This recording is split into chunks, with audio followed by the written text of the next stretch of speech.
Salut tout le monde, c'est Matler Cycling. On se retrouve aujourd'hui pour une nouvelle vidéo, un débrief de la course de Aube, une course courue en catégorie D1 D2 le samedi 30 avril. Une course courue comme vous pouvez le voir sous le soleil normand, ce qui fait vraiment plaisir car ça permet de sortir pour la première fois de l'année les tenues courtes en course. Cette course va être assez spéciale due au nombre de coureurs qui ont pris le départ. En effet, on était moins d'une vingtaine, ce qui est très peu et du coup on va voir que les mécaniques de course vont pas du tout être les mêmes.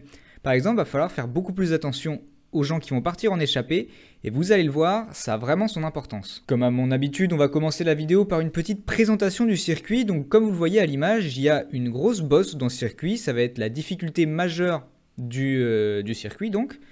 Et donc c'est une bosse de 650 mètres de long et à 4,7% de moyenne. Donc c'est une bosse assez roulante quand même, mais quand même avec des bons pourcentages par moment. Donc il va falloir être assez bon grimpeur durant cette course. De plus, après le petit enchaînement de virages, on va se retrouver dans la partie la plus exposée avec vent de face qui va vraiment pas nous arranger.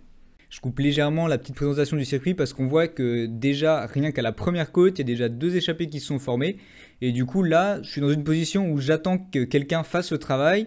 Mais bon, je vois que personne ne veut le faire, mais je me dis, bon, il y a quand même 2 personnes devant. Ça me demande pas beaucoup d'énergie et je décide donc de faire le saut moi-même.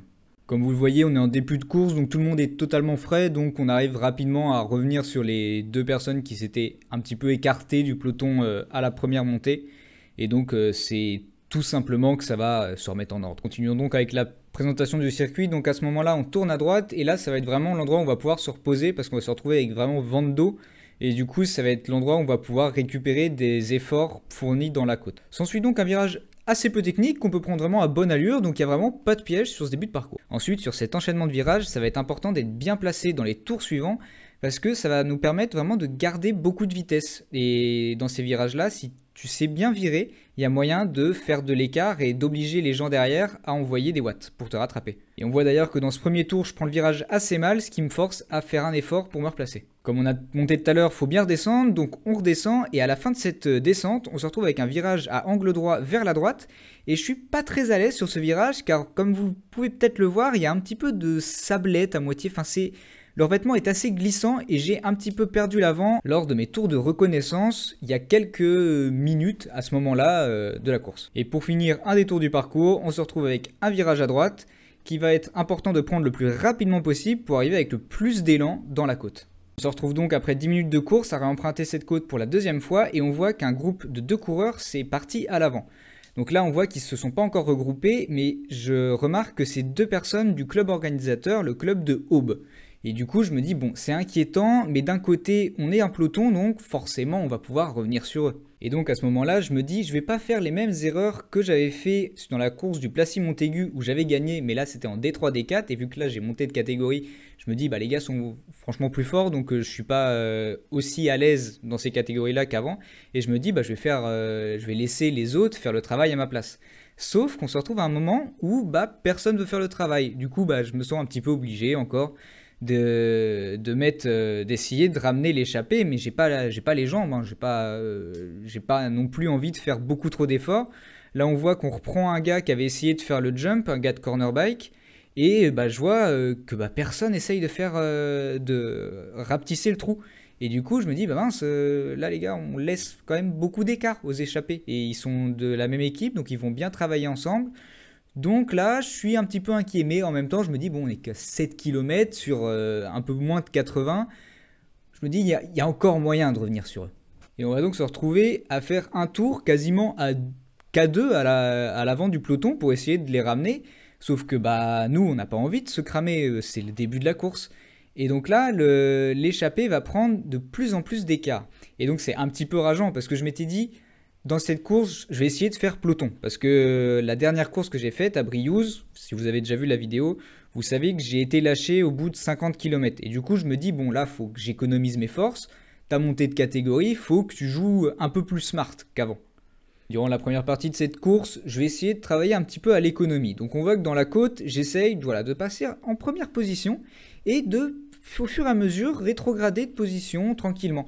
En fait, c'est pas voulu de rétrograder vraiment, mais c'est dans une volonté de garder une allure assez stable qui me permet de rouler au train et d'être à mon allure et du coup d'économiser mes forces. Là, on voit que le coureur qui me dépasse par la gauche à ce moment-là, c'est un coureur vraiment à surveiller. C'est, je pense, un des plus forts de la course. On voit déjà que là, quand il fait son attaque, je sais même pas s'il a attaqué. Franchement, il a accéléré. Non, bon, il a attaqué. Mais donc, il va essayer de bridge sur le groupe qui est parti à l'avant. Mais bon, on va voir que nous, on va s'engager pour rattraper le petit groupe. Mais je pense que c'est un des plus forts du peloton et du coup ça va être un coureur qui va être important de surveiller au fur et à mesure de la course. Ce qui est aussi important à surveiller à ce moment-là de la course, c'est mon rythme cardiaque. On voit que je suis à 194, presque 195, donc c'est un rythme cardiaque qui est très haut, je suis proche de mon max et du coup là dans les premières fois qu'on va passer la bosse, je vais être un petit peu à l'agonie. Je profite de ce petit moment dans la vidéo pour vous rappeler que si la vidéo vous plaît, n'hésitez pas à liker ou à vous abonner à la chaîne. D'autres vidéos comme celle-ci vont continuer d'affluer au fur et à mesure de l'année.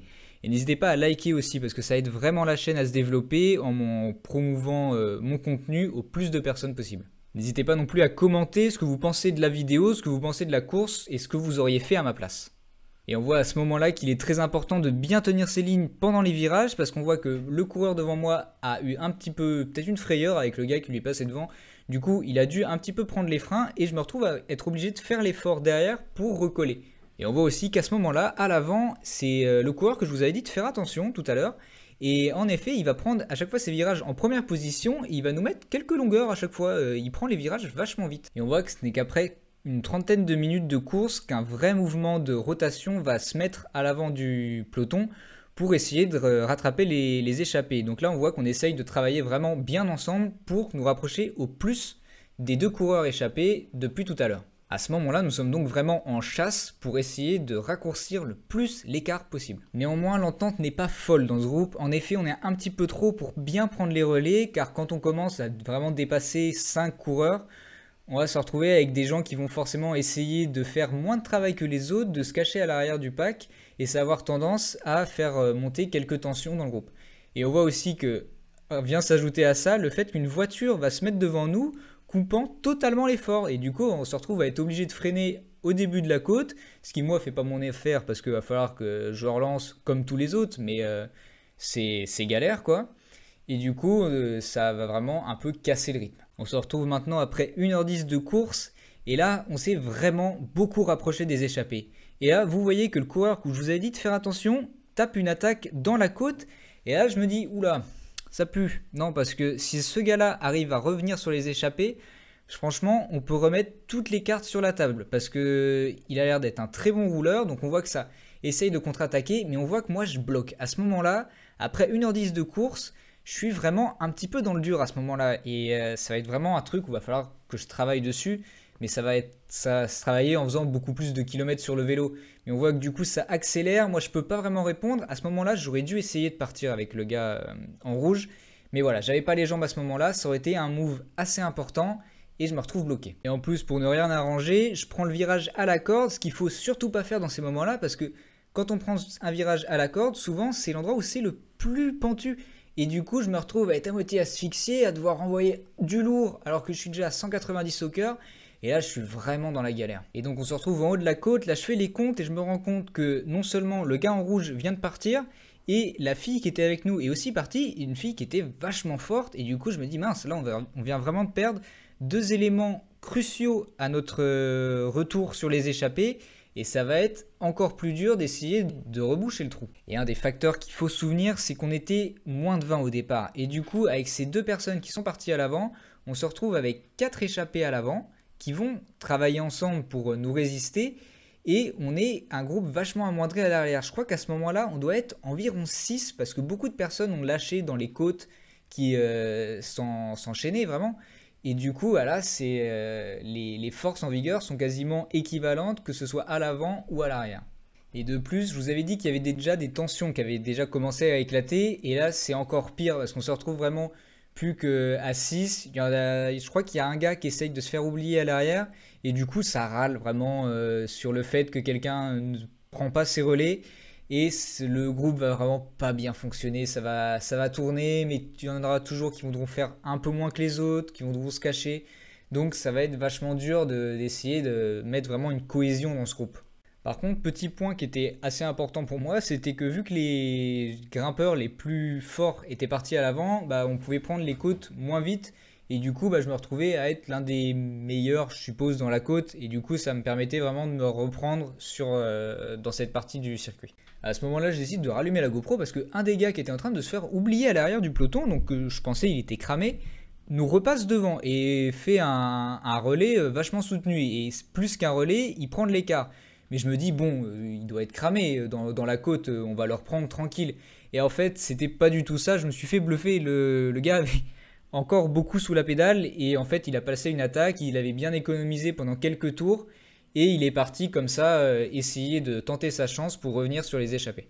À ce moment-là, je me dis, bon, c'est pas grave, on est encore 4 ou 5 dans le peloton, on va facilement le reprendre. Je me berçais encore d'illusions du fait que je me disais, bon, il a économisé ses forces, mais c'est parce qu'il devait être cramé et tout, donc voilà, mais en fait, pas du tout, il en avait encore beaucoup sous la pédale. Donc il va finir par réussir à rattraper l'échappée. Je sais pas quelle place il va faire, mais bon, nous on va se retrouver encore une fois en chasse-patate derrière lui à essayer de recoller les wagons. Et donc autant vous dire que l'ambiance à ce moment-là dans le peloton n'est franchement pas bonne. On arrive maintenant au dernier tour avant l'arrivée et du coup là l'objectif pour moi c'est d'essayer d'un petit peu économiser mes forces. Donc là ça va être de bonne guerre, personne va râler forcément, hein, tout le monde va essayer de rouler à son allure parce que franchement on n'a plus aucune chance de rattraper les échappées. Donc là ça va être un jeu je roule un peu mais pas trop non plus, histoire de pas énerver tout le monde mais en même temps d'en garder sous la pédale pour le sprint final. Bon c'est dommage, la GoPro s'est éteinte avant la fin du dernier tour. Mais en fait je vais vous expliquer vite fait ce qui s'est passé. Là je réagis à chaud parce que la course vient de se finir. Donc du coup on était plus que 4 dans l'échappée. Et dans la grande ligne droite, avant le virage à droite vers la bosse, il y a l'un des gars qui a attaqué, donc ça a suivi, sauf que moi j'étais en train de boire à ce moment-là, donc je départ un petit peu à contre-coup, donc les deux de devant font un assez gros écart sur les deux restants, donc moi et un autre gars à l'arrière. Et du coup moi je lance mon sprint dans le début de la ligne droite, j'arrive à un petit peu les recoller mais pas non plus à être pile poil. Et quand ça tourne à droite dans la bosse, le premier continue son effort à fond, le deuxième aussi en sprintant, je vois que le deuxième faiblit un peu, coupe un peu l'effort, donc je donne tout, je vois que ça peut le faire jusqu'à la ligne, je force à balle jusqu'à la ligne, je lui saute, je fais un jeté de vélo pour la 7ème place, ok, et je prends la place, je prends la 7ème place je crois, et du coup voilà, je suis content, j'ai bien fait le sprint à la fin. C'était un peu dommage qu'on se soit retrouvé que j'ai fait peloton, mais c'était un peu l'objectif de la course pour valider pour valider la montée de catégorie, quoi, pour être sûr que j'ai le niveau, donc c'est rassurant, je suis content de ma course. J'espère donc que la vidéo vous a plu, donc si elle vous a plu, n'hésitez pas à vous abonner ou à liker, et j'aimerais avoir votre avis sur d'autres formats que je pourrais faire, des formats par exemple plus pour filmer par exemple mes entraînements ou des trucs comme ça. Je pense que dans les semaines qui vont venir, des vidéos où je vais vous montrer quelques sorties vont sortir. Déjà aussi, il faut que je fasse préparer une vidéo pour les 2000 km du canyon pour pouvoir vous parler de comment ont évolué les choses, si j'en suis toujours content, quels sont les points à souligner sur ce vélo. Et donc voilà, le programme pour la suite de la saison est encore assez bien chargé. Donc je vous dis à la prochaine, portez-vous bien et roulez bien.